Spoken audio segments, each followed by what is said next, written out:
जय गुरु जी संगत जी। संगत जी, गुरु जी की डिवाइन कॉल सत्संग प्लेटफॉर्म में आप सभी गुरु परिवार का हार्दिक स्वागत है। शुक्राना गुरु जी महाराज का, उन्होंने मुझे ये सेवा दी कि मैं आप सभी गुरु परिवार के समीप आके गुरु जी के कल्याण महिमा अनुभव का वर्णन कर पा रही हूँ। अनंतम शुक्राना मेरे गुरु जी महाराज का। संगत जी, आज का जो सत्संग मैं आप सभी के साथ शेयर कर रही हूँ वो रिया आंटी का सत्संग है। बहुत ही प्यारा, बहुत ही ब्लेसिंगफुल सत्संग है। मेरी विनती है आप सभी गुरु परिवार से कि आप सत्संग को अंत तक सुने, ध्यान से सुने, पूरा सुने। कि सत्संग का मतलब होता है सत्य का संग, और सत्संग की प्राप्ति जभी होती है जब गुरु कृपा होती है। तो हम सभी बड़े भाग्यशाली हैं कि हम पे गुरु कृपा हुई और हमें सत्संग सुनने का, शेयर करने का सौभाग्य प्राप्त हुआ। तो बिल्कुल भी स्किप नहीं कीजिएगा। तो चलिए संगत जी, स्टार्ट करते हैं गुरु जी महाराज का सत्संग। स्टार्ट करने से पहले करते हैं गुरु जी का मंत्र जाप। ओम नमः शिवाय, शिव जी सदा सहाय। ओम नमः शिवाय, गुरु जी सदा सहाय। जय गुरु जी संगत जी। संगत जी, सबसे पहले गुरु जी महाराज के चरणों में कोटि कोटि नमन। सारी संगत जी को जय गुरु जी। अनंतम अनंतम शुक्राना मेरे गुरु जी महाराज का कि उनकी असीम कृपा से मुझे आज सत्संग शेयर करने का सौभाग्य प्रदान गुरु जी महाराज ने किया। तो बहुत बहुत शुक्राना। साथ संगत जी, सत्संग शेयर करते हुए मेरे से कोई भी गलती या भूल होती है तो प्लीज़ आप लोग सभी मुझे माफ़ कीजिएगा। संगत जी, देखिए, वैसे तो हमारा रिश्ता गुरु जी महाराज के साथ जन्म जन्मांतरों से है और बहुत लंबे टाइम से मेरी गुरु जी महाराज के साथ जर्नी शुरू हुई है। संगत जी, मैं गुरुजी से जुड़ने से पहले पीछे थोड़ा-सा जाऊँगी। ये बात है संगत जी, 2008 की बात है। और 2008 में संगत जी, मैं अपनी पढ़ाई करने के लिए दिल्ली आई थी कश्मीर से। एक्चुअली संगत जी, दिल्ली में मेरा एडमिशन हुआ था और एडमिशन होने के बाद संगत जी, मैंने यहाँ पीजी लिया हुआ था और मैं पीजी में रहती थी। मुझे आज भी याद है, जिस पीजी में मैं रहती थी, उस पीजी में संगत जी 3 फ्लोर बने हुए थे और मेरा जो रूम था वो सेकंड फ्लोर पे था और जो थर्ड फ्लोर था उस पे एक फैमिली रहती थी। एक अंकल, एक आंटी और उनकी मदर रहती थी और 2 छोटे बच्चे रहते थे। और जहाँ मेरा रूम था ऊपर पीजी में, वहाँ 2 रूम और थे, जिसमें संगत जी कुछ गर्ल्स और रहती थी और एक रूम मेरा था जिसमें मेरे साथ एक लड़की और रहती थी, जिसका नाम नेहा था। और जो नीचे ग्राउंड फ्लोर था संगत जी, उसमें कुछ बॉयज़ रहते थे और इस तरीके से संगत जी पीजी मतलब उन लोगों ने हमें दे रखा था। तो संगत जी, हमारा मतलब जो रास्ता था वो अलग साइड से दे रखा था मेरा, और ऊपर वाले फ्लोर का जो जीना था वो अलग साइड से था और जो नीचे वाला ग्राउंड फ्लोर का जो एंट्रेंस था वो बाहर से था। तो कहने को 3 फ्लोर थे लेकिन रास्ते 2 के एक दे रखे थे और नीचे वाले का अलग दे रखा था। तो इसीलिए उन्हें बॉयज़ का पीजी बना रखा था। तो संगत जी, जब मैं उस पीजी में शिफ्ट हुई तो संगत जी, कुछ मेरे साथ ना अजीब-अजीब होता था। मैं आपको बताऊँ, अजीब-अजीब ऐसा होता था कि मतलब ना रात को कुछ साउंड्स की आवाज़ आती थी। मुझे ऐसा लगता था जैसे कि मतलब मेरा जो बेड है ना उस पे कोई ठक-ठक की आवाज़ कर रहा है। तो मैं जो नेहा थी उसको भी पूछा करती थी तो वो मुझे कहती थी कि मुझे भी ज़्यादा समय नहीं हुआ है इस पीजी में आए हुए, मुझे 1.5 महीना हुआ है। कुछ फ़ील तो मुझे भी होता है बट मैंने इग्नोर किया है इन सब चीज़ों को। बट संगत जी, वो तो इग्नोर कर रही थी बट मैं इग्नोर नहीं कर पा रही थी। मैं आपको बताऊँ, मेरे को ना कुछ अजीब-सा फ़ील होता था उस पीजी में।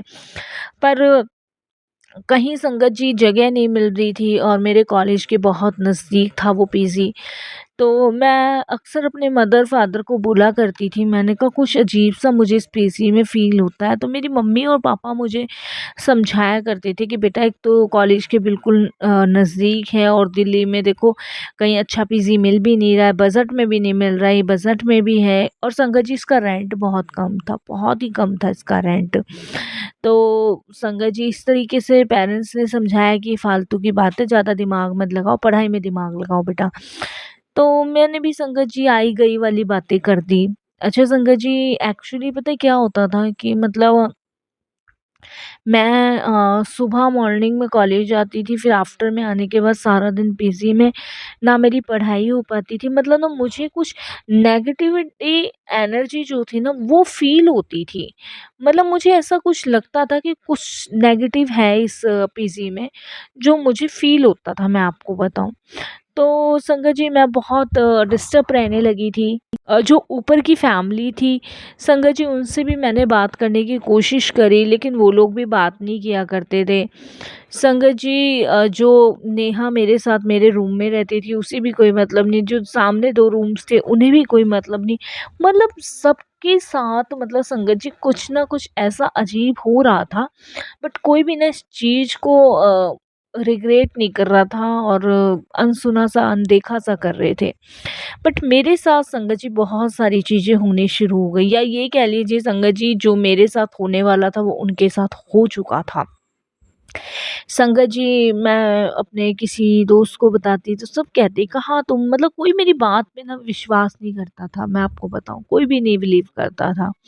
अच्छा संगत जी हुआ क्या, एक दिन ऊपर जो फैमिली रहती थी उनके दोनों बच्चों का बर्थडे था और उन्होंने संगत जी पूरे पीजी को इनवाइट किया। तो जब उन्होंने पूरे पीजी को इनवाइट किया तो सभी संगत जी वहाँ पे बच्चों के बर्थडे में गए और मैं भी संगत जी जब बच्चों के बर्थडे में गई तो मैं उनके लिए गिफ्ट लेके गई थी और कुछ टॉयज़ थे और संगत जी कुछ ऐसी बलून्स वगैरह थे वो मैं लेके गई। तो संगत जी जब हम उनके ऊपर पीजी में उनके फ्लैट में ऊपर पहुँचे तो संगत जी बच्चों का केक वगैरह कटा। केक वगैरह कटने के बाद ना संगत जी कुछ अजीब-सा मेरे साथ हुआ वहाँ। अजीब-सा संगत जी ये हुआ कि उन्होंने ना सबको मिठाइयाँ खिलाई और मिठाइयाँ खिलाने के बाद सबने बड़े अच्छे से एन्जॉय किया उनके घर में। लेकिन संगत जी मुझे ना कुछ अजीब-सा लग रहा था। संगत जी मुझे अजीब-सा ऐसा लग रहा था कि मुझे ना उनमें जितने भी मतलब पीजी में रह रहे थे, बॉयज़ थे या वो लड़कियाँ थी, जो नेहा थी वो मेरे साथ थी, जो ऊपर फैमिली संगत जी उन सभी में से ना मुझे नेगेटिव एनर्जी फ़ील हो रही थी, बहुत ज़्यादा नेगेटिव एनर्जी फ़ील हो रही थी मुझे। तो संगत जी मैं ऊपर जब थी उन लोगों के साथ तो वो कुछ अजीब-अजीब सी मतलब हरकतें कर रहे थे और नॉन-वेज वग़ैरह था तो मैंने उनको बोला मैं नॉन-वेज नहीं खाती हूँ, मेरे को नॉन-वेज नहीं पसंद और हम लोग नहीं खाते हैं क्योंकि हम कश्मीरी पंडित हैं। तो संगत जी उन्होंने लड्डू खाने को दिए, मैंने लड्डू खाया, लड्डू खाने के बाद ना संगत जी जब मैं उस पार्टी में से नीचे आई तो मेरी तबीयत ख़राब हो गई। मेरी इतनी ज़्यादा तबीयत ख़राब हो गई, इतनी ज़्यादा तबीयत ख़राब हो गई ना, बहुत ज़्यादा तबीयत ख़राब हो गई और संगत जी मतलब मेरा कॉलेज जाना बंद हो गया, सब कुछ बंद हो गया, मेरे साथ कुछ अजीब-सा ही होने लग गया। तो संगत जी मेरे मदर और फादर ने मुझे कहा कि हम तेरे पास आ रहे हैं। तो संगत जी मेरे मदर फादर जो हैं कश्मीर से यहाँ दिल्ली आए, कश्मीर से दिल्ली आने के बाद संगत जी जिसने हमें पीजी दिलवाया था उससे बात करी। तो उससे जब बात करी तो उन्होंने कहा कि ठीक है भई हम आपको लैंडलॉर्ड का नंबर दे देते हैं, मर्ज़ी आपकी है रहना नहीं रहना। तो मेरी तो संगत जी हालत बहुत ख़राब थी, मरने योग्य था हो गई थी कि आज गई, कल गई ऐसा हाल हुआ पड़ा था। तो मेरे पापा ने संगत जी लैंडलॉर्ड से बात करी, जब लैंडलॉर्ड से बात करी तो संगत जी कोई भी इंसान अपने मकान की बुराई नहीं करता। और मेरे फ़ादर ने जब उनको कहा कि जी आपके मकान में ऐसा-ऐसा हो रहा है और हमारी बेटी जो है अब देखो वहाँ से ऐसी हालत हो गई है उसकी कि मरने योग्य है और हम जो है आपका फ्लैट जो है वो खाली कर रहे हैं, आपका पीजी जो है हम खाली कर रहे हैं। तो उन्होंने भी कोई पॉज़िटिव रिस्पॉन्स नहीं दिया और फ़ोन काट दिया। तो मेरे फ़ादर को बहुत गुस्सा आई तो मेरे फ़ादर कहने लगे देखो अजीब बात है, बच्चा मेरा इस फ्लैट में बीमार पड़ गया है, पता नहीं क्या हो गया, क्या नहीं हुआ है। तो मेरे जो फ़ादर जब वहाँ पे गुस्सा करने लगे तो वहाँ पे ना एक आदमी खड़ा था जो सुन रहा था। ना तो जिसने हमें पीजी फ्लैट दिलाया था उसने बताया, ना लैंडलॉर्ड बताया, लेकिन वो आदमी जो था वो मेरे फ़ादर के पास गया और मेरे फ़ादर को बोलने लगा कि भाई साहब कहाँ पे लिया आपने फ्लैट? तो मेरे फ़ादर ने बताया कि ऐसे-ऐसे उधर फ्लैट लिया हुआ है। तो मेरे फ़ादर को उन लोगों ने बताया कि उस पीजी के अंदर जो है प्रेत आत्माएँ रहती हैं, भूत रहते हैं। तो मेरी मदर ने कहा कि ऐसा कैसे हो सकता है? वहाँ तो फैमिली रहती है, ऊपर फैमिली है, नीचे फैमिली है, सब फैमिली रहते हैं, पीजी है वो तो। जब हम अपनी बेटी को पीजी का दिलवाने गए थे तो हमारी पीजी में बात भी हुई थी और हम उन फैमिली से को भी देखा था। तो वो कहता है कि आप जो है गलत फँस गए हो। आप जब उस फ्लैट में रहोगे तो आपको सब दिखेगा। एक्चुअली तो वो फ्लैट सारे ही खाली है, ना ऊपर कोई रहता, ना इधर रहता, ना नीचे कोई रहता, कोई भी नहीं रहता है और आपकी बेटी ही उस फ्लैट में रहती है। तो मेरे फ़ादर और मेरी मदर तो संगत जी एकदम से घबरा गए जब उन्होंने सारी बात बताई। उन्होंने बताया कि इसमें जो है मतलब एक आदमी, एक औरत और 2 बच्चे और 2 बेटियाँ, उनकी बहनें, उन सब की डेथ इस मकान में हुई थी और इस मकान को बनाते समय उन सबको इस मकान में ही दफ़नाया गया था और ये मानना है कि इस मकान में जो है ना प्रेत रहते हैं। उन्होंने कहा कि कोई इस मकान को फ्री में भी बेचेगा ना तब भी कोई ग्राहक नहीं लगता है। आपकी बेटी ही इस मकान में रह रही है। आपकी बेटी को बताया नहीं गया है। अब संगत जी मेरे फादर मदर तो बहुत गुस्सा हो गए। तब उनसे पूछा कि भई आप हमारी हेल्प करो, हम अपनी बेटी को निकालें कैसे? हमारी बेटी तो बिल्कुल बिस्तर पे हो गई है, चलने योग्य भी नहीं है और अब क्या करें? वो कहता है आदमी कि आप अपनी बेटी को निकाल नहीं सकते इस मकान में से। आपकी बेटी निकलेगी भी नहीं। तो आप कितनी भी कोशिश कर लो, वो उसे लेके ही जाएँगे। इस तरीके से वो आदमी बोलने लगा, कह रहा भाई साहब इसमें तो 2 फैमिली की वैसे भी मृत्यु हो चुकी है। इस फ्लैट की तरफ तो कोई देखता भी नहीं है और संगत जी ये जो फ्लैट है, संगत जी मतलब ये लगा लो इस फ्लैट के ठीक सामने रोड है और पूरा मतलब खुला एरिया में वो फ्लैट है। संगत जी आपने जहांगीरपुरी सुना होगा, जहांगीरपुरी में जब आप जाएँगे बस स्टैंड से सीधे जाके एक रास्ता निकलता है जिसका नाम है लक्ष्मी नगर। लक्ष्मी नगर निकल का एक रास्ता है उसके ठीक जस्ट सामने ही बिल्कुल चौराहे के बीचों-बीच वो फ्लैट बना हुआ है। संगत जी अब बड़े परेशान तो मेरी मदर ने कहा कि भई अब हमें कुछ भी करो हमारी बेटी को कैसे लें और संगत जी वहाँ मेरे फादर जो थे बड़ा रोने लग गए और उस आदमी ने कहा कि देखिए अगर अपनी बेटी को वहाँ से ले भी आए तो आपकी बेटी घर आते-आते ख़त्म हो जाएगी। आपकी बेटी बचेगी नहीं क्योंकि जो भी इस फ्लैट में से मकान में से खाली करके गया है ना, वो बचा ही नहीं है। क्योंकि ये छोड़ते ही नहीं है, जो भी इसके अंदर प्रेत हैं, आत्मा है, जो भी है हमें नहीं पता, लेकिन छोड़ते ही नहीं है। लेकिन भाई साहब मैं आपको एक रास्ता बता रहा हूँ, आप उधर जाओ और देखना आपकी बच्ची को कुछ नहीं होगा। संगत जी मेरे फादर को उन्होंने गुरुजी का दरबार बताया और संगत जी जब उन्होंने गुरुजी का दरबार मेरे फादर को बताया, तो मेरे फादर ने कहा कि हम वहाँ कैसे पहुँच सकते, क्या है? तो वो आदमी कहता है देखो आप परदेसी हो और मैं आपकी मदद करूँगा। तो संगत जी वो आदमी ही गुरुजी के बड़े मंदिर लेके गया। बड़े मंदिर ले जाने के बाद संगत जी वहाँ से जल प्रसाद जो था वो ब्लेस करवा के लाया। उस समय हमें कुछ ज़्यादा नहीं पता था गुरुजी के बारे में।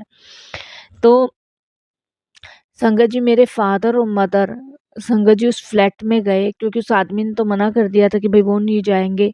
उन्होंने गुरुजी का लॉकेट भी मेरे फादर मदर के गले में डाला और कहा कि आप ये मंत्र करते हुए जाना, गुरुजी सब ठीक करेंगे। संगत जी मेरे फादर मदर आए और ये लगा लो हम उस फ्लैट के अंदर सारा अपना सामान पीजी का सारा सामान छोड़ आई मैं संगत जी सारा का सारा सामान मैंने उस फ्लैट के अंदर छोड़ दिया और आप विश्वास नहीं मानोगे उस पीजी से मेरे फादर ले आए और संगत जी जब मेरे फादर मुझे लेकर आए तो संगत जी एक होटल में रखा क्योंकि मेरी तबीयत बहुत ख़राब थी कश्मीर जाने लायक नहीं थी सबने मुझे देखा मेरी हालत बहुत ख़राब थी सबको जब पता चला कि मैं उस फ्लैट में रहकर आई तो संगत जी सब लोगों ने मेरे से दूरी बना ली मेरे फ्रेंड्स को पता चला मेरे इधर-उधर के जो दोस्त थे उनको सबने दूरी बना ली कि हमें ना चुपट जाए। तो संगत जी उसके बाद आप विश्वास नहीं मानोगे मेरे फादर मदर बहुत दुखी थे। संगत जी वहाँ से लाने के बाद मुझे जल प्रसाद तो पिलाया लेकिन देखिए फिर भी मेरे ऊपर अटैक किया आत्माओं ने अटैक कैसे किया संगत जी, मुझे पैरालाइज कर दिया, मेरे पैर हाथ बिल्कुल जाम कर दिए, मैं उठने योग्य नहीं थी। संगत जी, मेरे फादर ने एम्बुलेंस करके मुझे गुरुजी के दरबार ले जाना शुरू किया। ये लगा लो मेरे फादर करीबन 20-25 दिन मेरे साथ यहीं रहे होटल में। डेली डेली गुरुजी के दरबार जाना, माथा टेकना, लंगर करना, क्योंकि उस आदमी ने हमारा बहुत साथ दिया। उनका रितेश अंकल नाम है, बहुत साथ दिया, वो गुरुजी को बहुत मानते हैं। संगत जी, ये लगा लो मैं बिल्कुल जब ठीक हो गई ना, बिल्कुल ठीक हो गई, पूरी तरह स्वस्थ हो गई, तब उन अंकल ने संगत जी मुझे एक ऐसा रूम दिलवाया जहाँ पे सिर्फ गुरुजी के परिवार की संगत रहती है।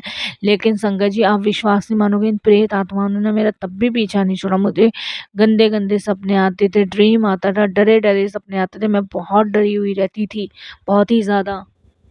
बहुत संगत जी, भयानक भयानक डरावने डरावने सपने आते थे, मैं आपको बता नहीं सकती, बहुत दुखी, मैं बीमार इतनी हो गई थी ना संगत जी, देखिए बिस्तर से उठना, लेकिन गुरुजी की कृपा, गुरुजी की मेहर से संगत जी आज मैं ठीक हूँ। आप विश्वास नहीं मानेंगे, ये जो नेगेटिव एनर्जी है ना, वो हमें ना अपनी तरफ खींचती हैं। और संगत जी देखो, आज भी वो फ्लैट वहीं है, मैं आज भी उस फ्लैट की शक्ल की तरफ देखती भी नहीं हूँ। संगत जी, मतलब उसमें रहने वाले को ना यही लगा कि इसमें फैमिली रह रही है, क्योंकि संगत जी उसके इर्द गिर्द कोई भी घर नहीं है उस फ्लैट में, और वो फ्लैट भी इतना अच्छा और इतना सुंदर बना है ना कि हर कोई उसमें चला जाएगा। कितनी बार उसके लैंडलॉर्ड ने संगत जी उसको फ्री में देने की भी सोची है, लेकिन नहीं जा पाता संगत जी। कितनी बार उसने संगत जी मतलब इस फ्लैट को तुड़वाने की भी कोशिश करी, पर नहीं टूट पाता। बहुत पूजा पाठ भी करवाई गई है, पर कुछ नहीं होता उस फ्लैट में। वो संगत जी उसमें जो भी रह रहे हैं वो तो वही जाने, लेकिन हमें इतना पता है कि धोखे से की गई चीज़ इंसान की कभी कभी ज़िंदगी भी ख़त्म कर सकती है। वही मेरे साथ हुआ था, बट गुरुजी का बहुत बहुत धन्यवाद कि आज मैं जीवित हूँ और आप सबके साथ ये सत्संग साझा कर रही है। कोई कल्पना नहीं है, कोई कहानी नहीं है संगत जी, ये रियलिटी है मेरे जीवन की, जो मैंने महसूस की है, जो मैंने देखी है। आप विश्वास नहीं मानेंगे कि उस दिन अगर शायद वो आदमी हमें नहीं मिलता, रितेश अंकल नहीं मिलते या गुरुजी का दरबार नहीं मिलता, तो आज मैं जीवित नहीं होती। तो शुक्राना गुरुजी आपका, बेअंत ना शुक्राना, अनंतम शुक्राना आपका।